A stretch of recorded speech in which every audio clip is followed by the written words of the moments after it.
Il faut beaucoup aimer les hommes.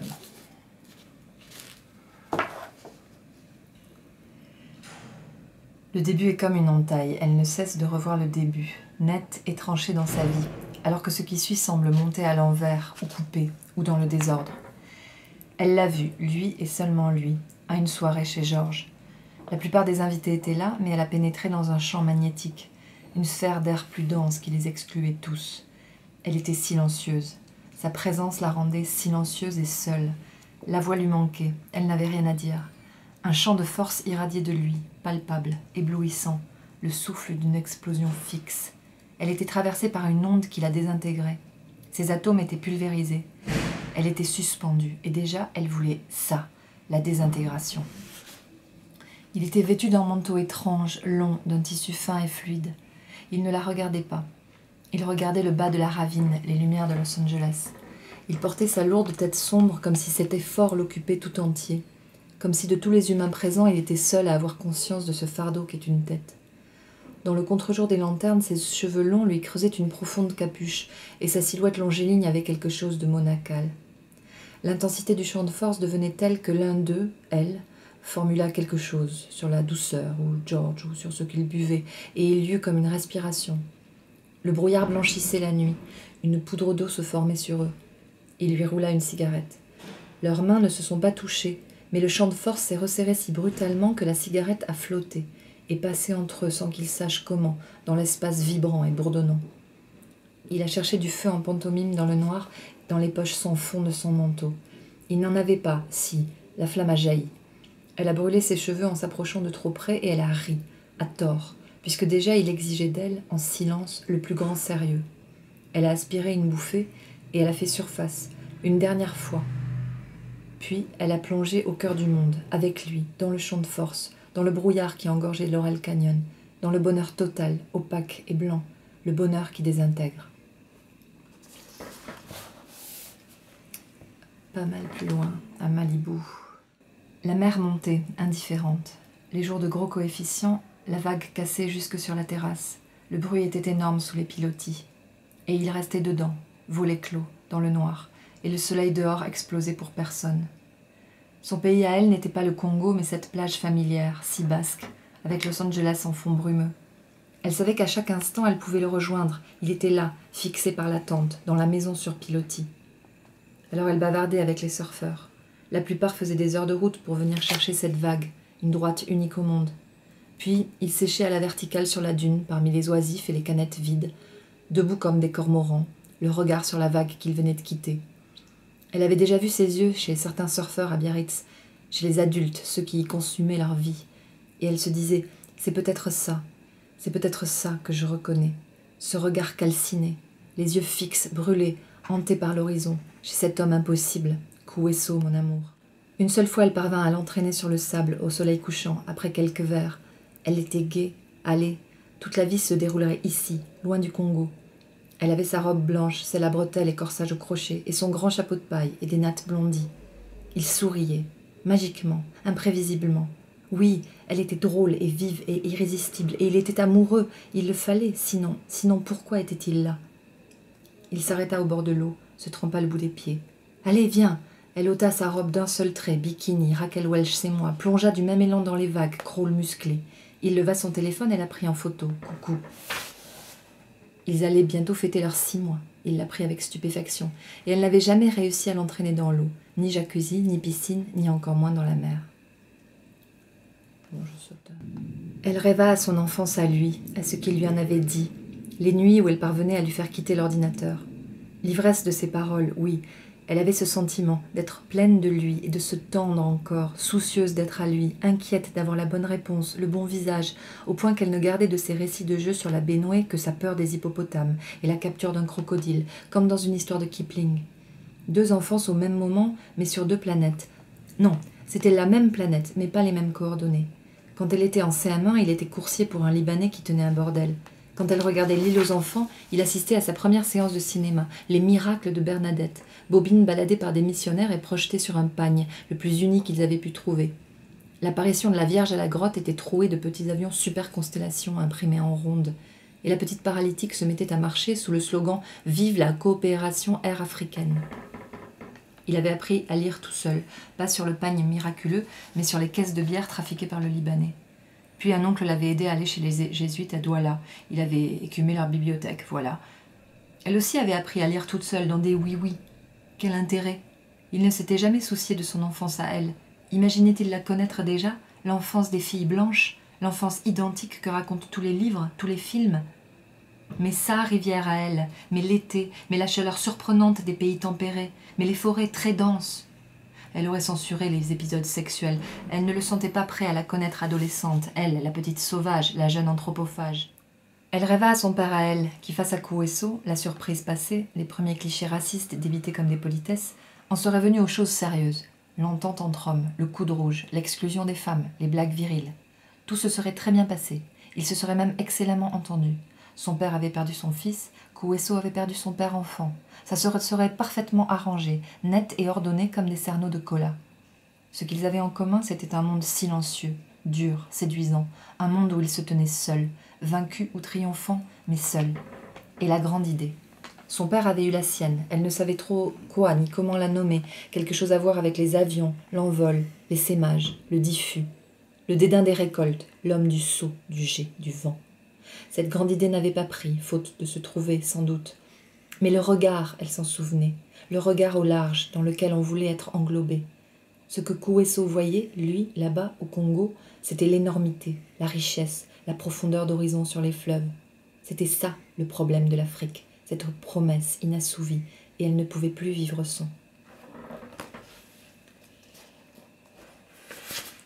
Les arbres défilaient, oui, les arbres très hauts défilaient. Il fallait pencher la tête pour apercevoir leur tête. Le ciel fondu par-dessus la piste semblait un fleuve à l'envers, mais qu'importent les lieux et les temps. Le monde ici et maintenant était à nouveau peuplé d'un seul homme. Mais Kueso n'était pas au village. On lui trouva une chambre à l'auberge du droit chemin. Elle insista, elle voulait la chambre de Kueso. Où était l'équipe dite blanche? Ils étaient tous à Grand Poko, oui, sur le fleuve. Jessie, Favour, Monsieur Kou et son assistant, et le chef-op, et le cadreur, et le preneur de son, et tous les techniciens, les Nigérians, les Camerounais, et même Olga, tout le monde. Meilleur dormir ici. À cette heure, il n'y aurait plus de pont. Quant à la chambre de Monsieur Kou, il avait pris la clé. Elle s'allongea sur une banquette en raffia, on lui apporta un matelas de mousse et une paire de draps qui sentaient le moisi. Il n'y avait pas le wifi, il n'y avait pas l'eau courante. Elle fit comme elle put pour son ventre dans un seau dont elle n'était pas sûre qu'il était à cet usage. Elle appelait Kueso, elle avait le réseau, mais lui. Elle déplia sa moustiquaire portative, où l'accrocher? Le plafond de plâtre se décomposait, un clou n'aurait pas tenu. Elle ferma les yeux. Elle essayait de respirer dans l'insolente moiteur et elle se retint de pleurer parce que si elle pleurait, là, c'en était fini d'elle. Si elle pleurait, elle fondrait entièrement. Si elle ouvrait les yeux, elle se viderait de son eau et on ne retrouverait d'elle, comme Kueso enfant, qu'un petit tas de poudre blanche. La patronne du droit chemin lui déconseilla de sortir seule. Il était 6 heures du soir, elle n'avait pas vu tomber la nuit. Elle était noire, il n'y avait pas de lampadaire. On distinguait au bout du chemin les lumignons rouges de 2 bars qui se faisaient face. On entendait, étrangement portés par l'air mouillé, des éclats de voix, de la musique congolaise. Et partout les insectes, les oiseaux de nuit, les grenouilles et les crapauds buffles, et on ne sait quoi de vivant dans la forêt. Des crissements, des sifflements, des tutes, des bips, des drings, comme des milliers de téléphones portables sonnant pour personne dans l'épaisseur des arbres. Elle partagea une bière chaude avec la patronne, 1000 francs, une deuxième et une troisième.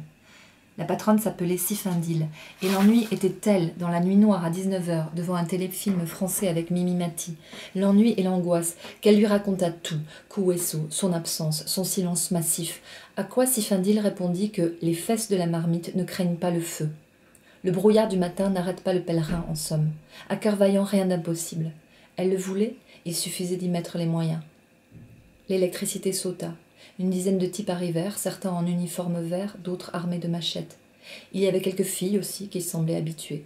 L'électricité revint. Elle se détendit un peu. Les bières de plus en plus chaudes disparaissaient dans les corps à 37 degrés. C'était comme se respirer soi-même, cet air humide, organique. La limite entre soi et le monde s'estompait. Les poumons s'ouvraient à même la poitrine, la peau fondait. Ou alors c'était l'alcool, ou alors c'était les gens. Ils parlaient, patois, mais pas tous le même. Et le retour au français était régulier. Elle perçait le mur babélien. Ils ne parlaient pas d'elle, ils ne complotaient rien. Ils avaient vraiment une vie ici, des soucis, des rires, qui ne la concernaient pas. C'était à la fois étrange et rassurant. La lumière des néons oscillait, l'ombre tombait une seconde, les insectes se taisaient. Battement d'une grande paupière. La lumière revenait, la vibration des insectes aussi, un courant parallèle. Elle avait faim. Est-ce que quelqu'un pouvait lui indiquer un restaurant? Sifindil l'emmena à la lampe torche dans la nuit chez une dame qui avait du poisson. Tout le monde suivit. Le poisson grilla dans une bonne odeur d'huile de palme et de piment. Tous les poissons. Elle avait acheté le panier. Une assiette? On lui donna un sac en plastique suffisamment épais pour retenir le jus en faisant un petit pli, comme ça. Les autres mangeaient directement sur la table. Elle n'osa pas se désinfecter les mains devant le monde. Un braconnier armé d'une machette lui trouva, chouette, une fourchette. Elle commanda encore des bières, les dernières du frigo chaud. L'air était totalement immobile. La seule lumière venait de la télé et d'un bout de la lune, très haut. Une fille lui demanda la permission de mettre de côté les têtes de poisson pour ses enfants. Et en dessert, on trouva des papayes. Elle acheta toutes les papayes. Elle devenait lentement et sûrement la patronne, avec une aisance qui la troublait, la réconfortait. Personne n'allait la manger puisqu'elle nourrissait le village. Devant Nigeria-Burkina, comme des couples commençaient à se former, elle partit transpirer sa bière sur son matelas de mousse, dans l'air chaud du ventilateur, qui s'arrêtait avec l'électricité, qui redémarrait. Elle s'éveillait et se rendormait sur interrupteur, dans le vacarme intermittent du match de foot. Puis, on frappa à sa porte. C'était Sifindil. Ça coûterait 100 000 francs que Kouesso revienne. La fin du tournage avait passé. Il y avait eu une fête entre hommes au casino de Kribi. Le lendemain, il n'était pas visible, peut-être même pas dans sa case. Elle n'entendait pas le ventilateur. Et le vigile était parti, disparu, retourné dans la forêt. Elle savait peut-être, sûrement, qu'il n'y aurait pas d'autre nuit. Ça se voyait à la façon qu'elle avait de marcher le lendemain sur la plage. Poko Beach, ça ne veut rien dire. Le nom local, c'est Moombo. Le paradis, cocotier et mer opaque, une piste défoncée. Il avait dit qu'il l'y emmènerait, mais il était resté sur le fleuve. On ne pouvait plus le détacher de ce bateau. Il y avait une place dans les pick-up avec Welcome et Olga, et Hilaire et sa famille, Germain et ses sœurs, Mbali et ses femmes et ses enfants, mais plus tout mélo, on ne le trouvait plus. Ça se défaisait, déjà. Welcome et Olga ne pouvaient plus se supporter. Des bouts du décor arrivaient, on démontait, on renvoyait, on revendait, on volait, on distribuait. Ça se terminait. Les trajectoires reprenaient leur cours, Olga vers un autre film, Vincent pour Singapour, les Africains sur place. Elle, vers Kouesso. Welcome retournait à Lagos, vers les studios de Nollywood, là où il trouverait du travail. Pour le reste, on ne savait pas. Le destin d'un maquilleur homosexuel dans l'ouest de l'Afrique noire, on ne savait pas. La Guinée équatoriale était une ligne verte sous la pluie. Le fleuve était très large à cet endroit. Un miroitement et la pluie là-bas, un grain. Le Ntem, on le surnomme le petit Congo. N'empêche, ce n'était pas le Congo. Une pirogue à moteur, chargée à couler, transportait une pyramide de fûts de carburant. Un seul coup depuis la Guinée et le type se désintégrerait. Pour l'équivalent, elle songeait, la tête vide, ça devait se comparer au prix du parfum qu'elle avait offert à sa mère à Noël. La régie se fournissait auprès de lui. Sinon, il n'y avait rien, rien du tout. Les palétuviers semblaient passer à la bouillie bordelaise, une ligne blanche à mi-racine. C'était la petite marée. La plage de Vase était dégagée sous la guérite du douanier qui passait ses journées ici, seul. Il marquait en quelque sorte le centre de Poko Beach, le centre administratif, disons. Il aimait faire la causette, ça se comprend. Il n'avait pas touché son salaire depuis 2 ans. Il trafiquait un peu de butane. La mer formait une vague sous l'horizon, là où le vert finissait par s'exténuer, une barre gris-blanc. Une embouchure, la terre ouverte, le tout extraordinairement large et plat et diffus, retenu hors de l'inexistence par quelques molécules en suspens. De ce côté, le campement des pêcheurs nigérians, de l'autre, la mer, les lodges, la vase devenue du sable, les palétuviers devenus des cocotiers. On soulevait à chaque pas des crabes araignées et des puces de mer. La pluie se rapprochait, la pluie de l'équateur, avec un arc-en-ciel comme un jet de baleine qui faisait le pont vers la Guinée. Ensuite on avait ri, on avait bu. Il en restait des sarbacanes. On fit une bataille, les flèches bénignes pleuvaient, les poissons grillés, le vin de palme moussé. On mâchait des colas en buvant des bières. Le soleil tombait droit sur la plateforme pétrolière et le ciel flambait. Une grosse sono avait été apportée de Kribi, mais l'électricité sautait. La même phrase musicale recommençait. Kirikiri Mabina Yassika. La guitare entraînante et triste du docteur Nico, c'était tout le Congo perdu de la rumba, du merengue, tout ce qu'elle ignorait absolument et vers quoi Kouesso l'avait mené.